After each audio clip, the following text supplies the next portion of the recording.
Hello guys, তো সবাই কেমন আছো? আশা করি ভালোই আছো। আমিও ভালো আছি, বাট অতটাও ভালো নেই। তো দেখো, সকালবেলায় প্রচন্ড গরম দিয়েছে, আর দেখো বাইরে কি রৌদ্র। দেখো রৌদ্রে মানে কি বলবো, খা খা করছে সকালবেলায়।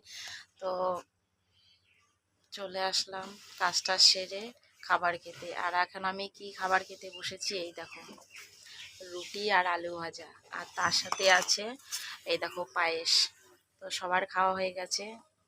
কালকে আমি পায়েস খাইনি, তার জন্য দেখো আমার আমার জন্য একটু পায়েস রেখে দিয়েছে। তাই ভাবলাম যে শুধু শুধু খাবো, তাহলে রুটি দিয়ে খাই। রুটি দিয়ে খেতে কিন্তু ভীষণ ভালো লাগে। আমার তো ভীষণ ভালো লাগে, তোমাদের ভালো লাগে কিনা। তো সকালে আজ আমাদের রুটি বানিয়েছে, তাই ভাবলাম তাড়াতাড়ি করে গরম গরম খেয়ে নিই। তো 9টা বেজে গেছে। তো বন্ধুরা, তোমাদের কি খাওয়া হয়েছে?